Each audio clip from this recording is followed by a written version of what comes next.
It would have a global weight with Turkey that it will not have without Turkey.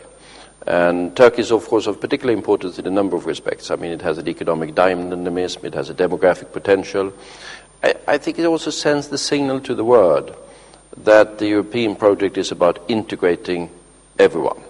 They could be Catholics, or they could be Lutherans, or they could be Orthodox, or they could be Jews, or they could be Muslims, or they could probably be something else as well. But we are about integrating, not separating.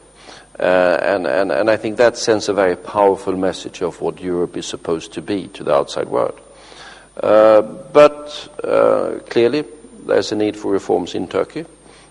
Turkey faces some very complicated issues coming out of its own history that needs to be addressed in order for it to be fully member of the European Union.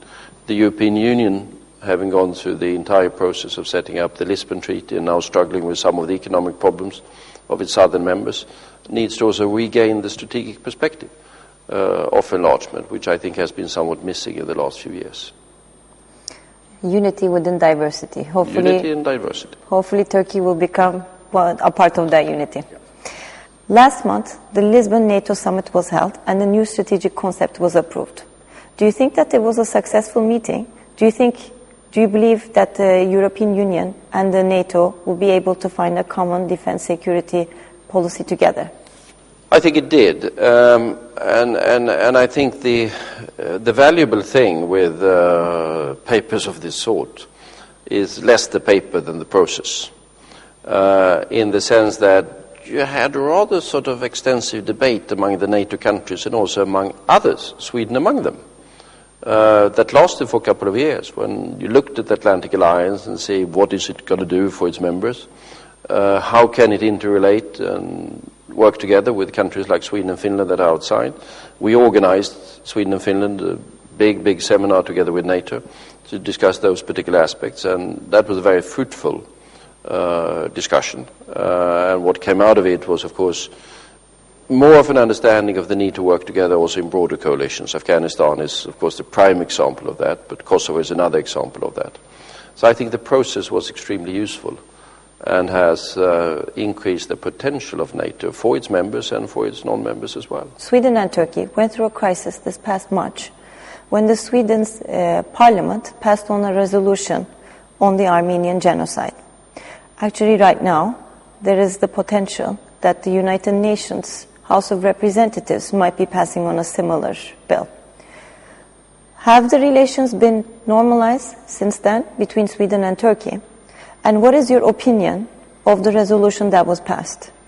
Well, my view and the view of the government is that we should not take political decisions on history. On the Armenian issue, there are very different views among historians. And historians are debating it very openly, and I noticed that there is a far more open debate about this in Turkey now than there was in the past. I welcome that. That's part of the process of reconciliation. But I don't think it's helpful when sort of parliaments decide on what history was like. The same applies to the Balkans, by the way, where sort of accusations of genocide are flying through the air on a daily basis. And what we've done there is, of course, that we have the international court that decides. They said it was genocide in Srebrenica, but it said it wasn't elsewhere.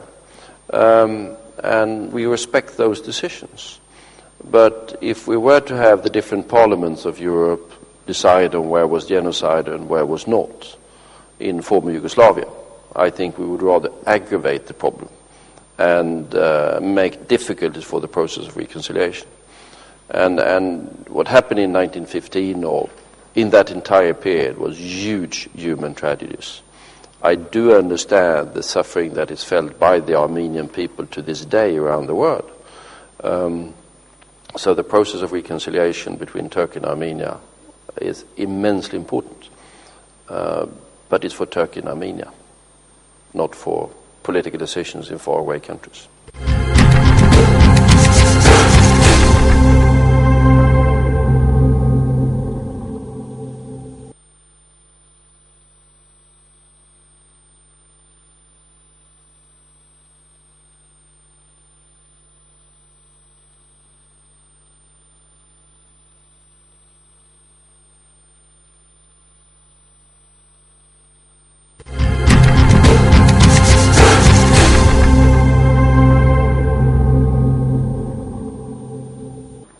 moving on to a completely different topic, I read that you were one of the first, probably the first, head of state to communicate via email with another head of state, at the time back in 1994, the United States President Bill Clinton.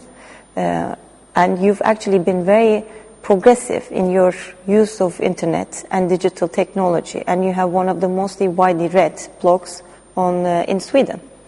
What do you think is the effect of this new digital capacity in terms of conducting soft power and diplomacy? Well, and I'm happy to note that my blog is now available in Turkey as well, because it was blocked for a while, as you know, but the problems that has nothing to do with my blog. I think different digital media has transformed the world and will transform the world even more. There was a time before television when people were discussing what is this new thing, television. And now we have all of these new digital media. They are going to be tremendously important. I see that nowadays. I get a lot of my news inflow over the digital media. I communicate with outside world with the digital media. I look at television over the digital media rather than on television nowadays. So I get sort of video over digital rather than television through the air. So this will I noticed just one figure.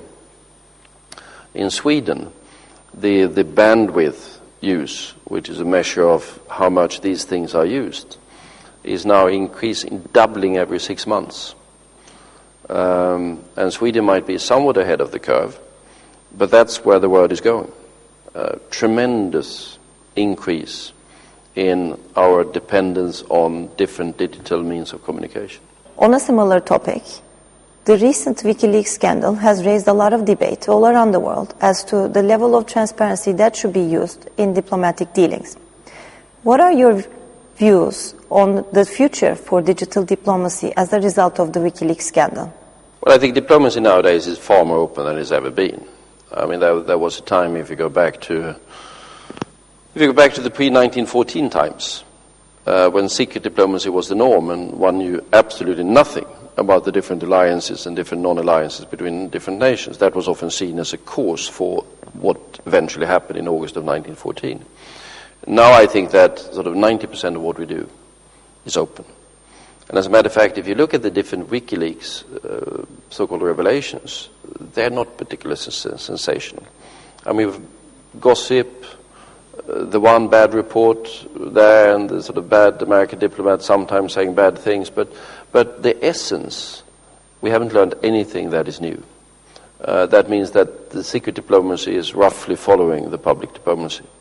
That being said, I do think there's a need for the possibility for confidential communication between the governments on critical issues. Crisis management can't be done over the television screens. It will have to be done by confidential communications. There need to be confidence between the different actors. So to preserve the possibility for the confidential communication, I think, is important. There, I think WikiLeaks is negative. But at the same time, it has demonstrated that there's nothing particularly sensational hidden from public view in modern diplomacy. And that public diplomacy is, as a matter of fact, what sort of... If you know the public diplomacy, you know roughly what's going on. And I think that's a good thing. The founder of WikiLeaks, Julian Assange, has been fighting expedition for Sweden, claiming that he's not going to be granted a fair trial in your country. What are your views on this? Well, I don't know what kind of ground he has to say that. We have a legal system in this country that is completely independent. Some people have brought charges against him. I have no way of knowing how valid those charges are. They have been taken up by the prosecutor. I have no way of knowing if that was the right or the wrong decision. That can only be sorted out in the court of law, in the same way as his conditions for bail was sorted out in the British legal system. This issue will have to be sorted out between him and the women in question in the Swedish legal system. I don't think anyone, apart from him, has raised any questions about the necessity of doing that. Sweden has recently suffered a shocking terrorist attack, which fortunately did not have any casualties. But the issue of terrorism has now been brought to the forefront in Swedish politics. And it's provoked a lot of questions as to why such an attack occurred in Sweden. Do you think that this attack is going to have an effect on the very liberal immigration policies of Sweden? No, I don't think it will change the nature of Swedish society. We are a very open, a very tolerant society. We would like to remain that. And I don't see that really changing. We were very lucky, or whatever it was. It might be that the Almighty, whatever you call him, is against these sorts of things, because he clearly did not allow it to succeed. But it was a reminder of the fact that we are living in a world where these things do happen. You've seen it in Turkey in different ways, unfortunately, and we've seen it in other European countries. I fear it's a part of the modern world, but I think it's very important that we do not let it change the democratic, open and tolerant nature of our societies, and I'm quite convinced that will not happen in this country. Minister Bildt, thank you very much for being on Leaders and Decisions. Thanks very much for coming here. Liderler ve Kararlar programında bu hafta Stockholm'daydık. 1991-1994 seneleri arasında İsveç'te Başbakanlıkta yapmış olan şu anki Dışişleri Bakanı Carl Bildt ile birçok farklı konuda konuştuk. Ama herhalde en çok gündemimizi meşgul eden Wikileaks ve Avrupa Birliği süreci konuları bundan sonra da aramızda tartışılmaya devam edecek. Önümüzdeki hafta Liderler ve Kararlar programında yeniden buluşana kadar hoşça kalın.